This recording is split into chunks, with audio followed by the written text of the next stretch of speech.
Selamat pagi anak-anak semua, jumpa lagi dengan Teacher Lucy ya. Semoga anak-anak semua sehat dan selalu semangat. Kali ini kita akan belajar tema 2, menyayangi tumbuhan dan hewan. Subtema 3, menyayangi tumbuhan. Pembelajaran 1 dan 2. Kita harus saling menyayangi sesama manusia. Selain itu, kita juga harus menyayangi tumbuhan. Tumbuhan telah memberikan banyak manfaat kepada manusia. Perbuatan menyayangi tumbuhan merupakan salah satu bentuk syukur kita kepada Tuhan.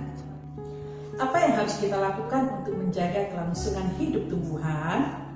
Nah, pada tema ini kita akan belajar bagaimana menjaga kelangsungan hidup tumbuhan dan banyak memberikan manfaat bagi manusia. Siti sangat senang dengan bunga melati. Siti membeli bibit bunga melati. Dia ingin menanamnya di dalam pot. Siti belum tahu cara menanam bunga melati. Akhirnya Siti memutuskan untuk pergi ke perpustakaan sekolah. Di sana dia menemukan buku yang dibutuhkan. Buku tentang cara menanam melati di dalam pot. Bagaimana ya cara menanam bunga melati itu? Mari kita ikuti petunjuk berikut ini. Kalian dapat melakukan petunjuk perawatan bunga melati berikut ini. Pertama, siapkan pecahan batu bata merah atau pecahan genting, susun di dasar pot. Berikutnya, campurkan pasir, tanah, dan pupuk kandang masing-masing dengan bagian yang sama.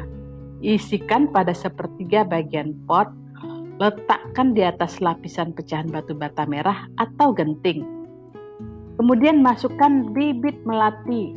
Sisakan media lama yang masih menempel. Biasanya kalau kita membeli bibit melati, kan masih ada media tanam yang masih menempel ya pada tumbuhan itu.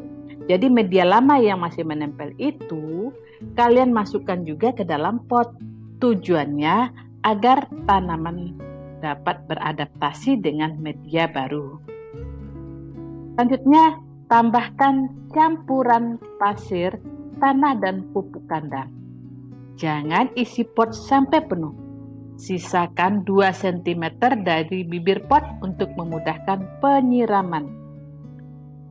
Jangan lupa, pastikan tanaman dapat berdiri kokoh atau tidak goyah. Yang kedua, siram tanaman dengan air secukupnya, jangan banyak-banyak. Kemudian, bersihkan bagian luar pot dari kotoran, letakkan pot di tempat yang diinginkan. Nah anak-anak, setelah kalian pelajari petunjuk perawatan bunga melati tadi, maka kalian dapat berlatih dengan menjawab pertanyaan pada buku tema 2 kalian halaman 109. Anak-anak, ternyata untuk memperoleh informasi tidak harus selalu dengan kegiatan membaca, tapi bisa juga kita peroleh melalui kegiatan wawancara. Misalnya, jika kita ingin mengetahui perawatan suatu tanaman, kita harus bertanya kepada orang yang memahaminya, seperti yang telah dilakukan Siti. Karena Siti ingin mengetahui cara merawat bunga mawar, maka Siti mendatangi penjual bunga mawar untuk bertanya tentang cara perawatan bunga mawar. Nah, anak-anak sekalian, kalian dapat melakukan wawancara dengan orang yang memahami cara perawatan jika kalian ingin mengetahui bagaimana merawat bunga. Namun, sebelum kalian lakukan, tentu kalian harus tahu dulu apa yang dimaksud dengan wawancara itu. Wawancara. Wawancara adalah tanya jawab antara 2 orang, yaitu pewawancara dan narasumber. Jadi seandainya kalian mewawancarai penjual bunga, maka kalian disebut pewawancara. Karena yang kalian wawancarai adalah penjual bunga, maka penjual bunga disebut narasumber. Jadi dapat kita ambil kesimpulan, pewawancara adalah orang yang mengajukan pertanyaan, sedangkan narasumber adalah orang yang memberikan jawaban atas pertanyaan pewawancara. Narasumber disebut juga dengan informan. Wawancara dilakukan untuk mencari informasi. Mari kita amati bersama garis bilangan di bawah ini. Garis bilangan dimulai dari angka 0. Setelah angka 0, secara berurutan ada angka 1, 2, 3, dan seterusnya sesuai dengan angka yang kalian butuhkan. Semakin ke kanan nilainya itu semakin besar. Jadi, kalau kalian akan membuat garis bilangan, buat garis dulu menggunakan penggaris. Kemudian di bawahnya, kalian akan tulis angka 0 sampai angka yang kalian inginkan. Misalnya di sini contohnya sampai angka 10 ya, dengan jarak yang sama. Coba menyelesaikan soal berikut ini.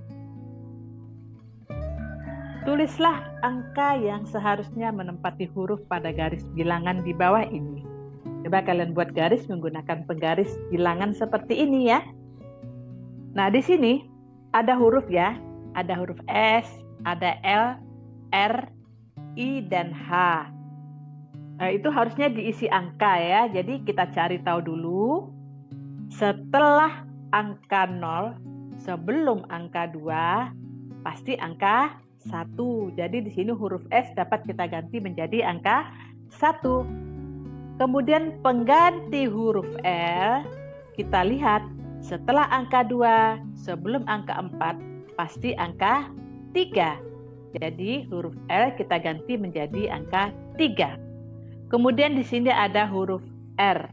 Kita lihat juga setelah angka 4, sebelum angka 6 adalah angka 5. Berarti R adalah angka 5.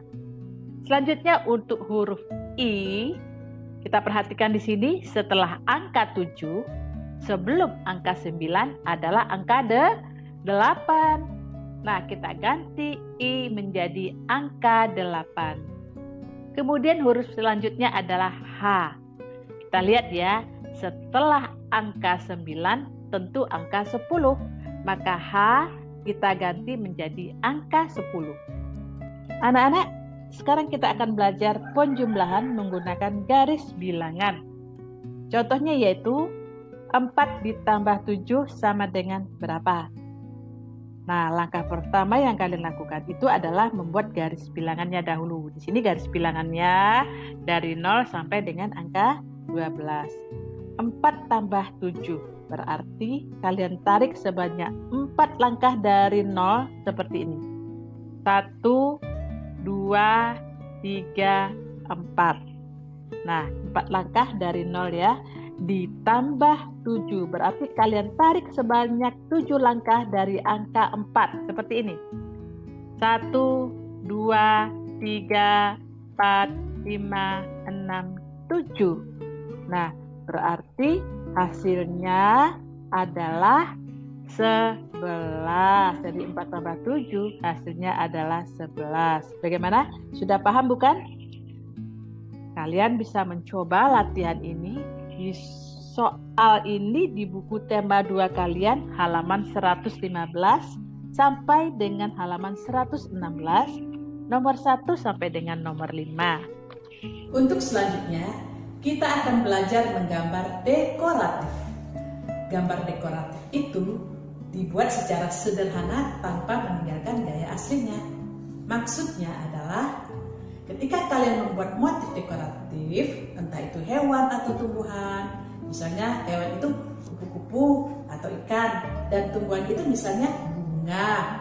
Kemudian kalian kreasikan motifnya dan warnanya sedemikian rupa sehingga terlihat indah.